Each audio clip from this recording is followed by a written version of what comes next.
Steve Wiggins, and this is the Groundworks Ministries podcast. Today we're reading from the book of 2 Samuel, chapter 23, and let's focus on verse 1. Here are David's last words. This is the speech of David, the son of Jesse, the speech of the man who had been raised up, the one anointed by the God of Jacob, the sweet singer of Israel.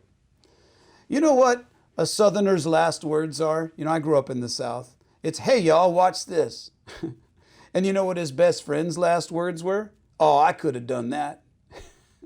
Well, today we are treated to some rare last words, and that David's last words are less brief and more profound than the last words of others. It is important to note that there is no claim that these are the words that were literally the last words that David breathed. They're more like his last official words. This is his last statement for the record. David's last words on record are words with eyes, and that they look not to the past but to the future. David's last words might be compared to the blessings of Isaac or Jacob or Moses before their deaths. But this text does not exactly fit those molds either, because David's last words are not a blessing on people. Rather, they constitute a prophecy about the kingdom. And this passage, along with chapter 22, stands at the center of 2 Samuel chapters 21 through 24. The Psalm of chapter 22 looks back upon how the Lord established the kingdom, and then prophetically looks forward to how the Lord will consummate that kingdom. David is passing along to us his understanding that God's kingdom is certain. Our lives are filled with uncertainties. Don't we all at some time wonder how our apparently senseless circumstances are going to jibe with God's wisdom and good plan for our lives? Well, in many ways, we still have to encourage and convince each other that God is still ever present, that He is all-powerful and all-knowing, and that His holy character never changes, that He cares about us even in difficult seasons of life. We would never naturally ascribe to kingdom hope, to our personal suffering. Therefore, David is speaking from divine enabling.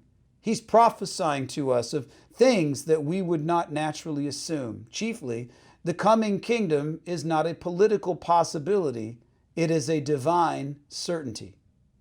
David also communicates that God's kingdom is attractive. What do I mean? Well, His kingdom is attractive because the coming king, the Messiah, Jesus, is attractive.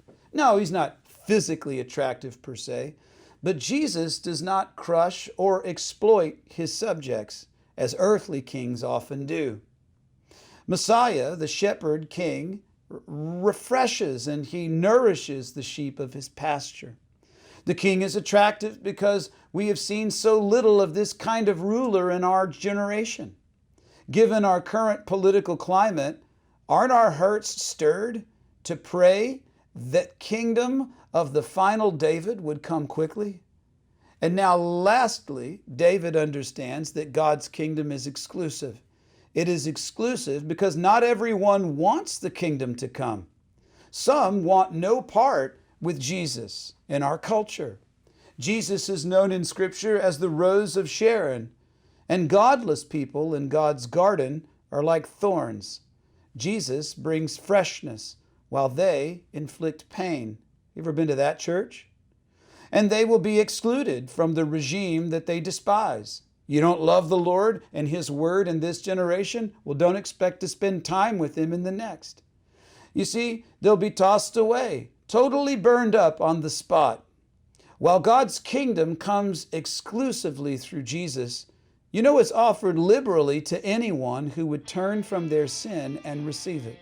So what about you? Are you for or are you against Him? I'm Steve Wiggins, and this is the Groundworks Ministries podcast.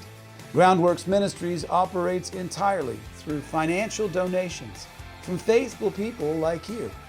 And if you're being ministered to through the daily teaching of Groundworks Ministries, and you'd like to help us lead God's people back to the Bible, would you consider donating to Groundworks Ministries today?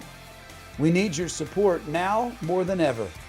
Donating is secure and it's easy at our website. Check us out at groundworksministries.com.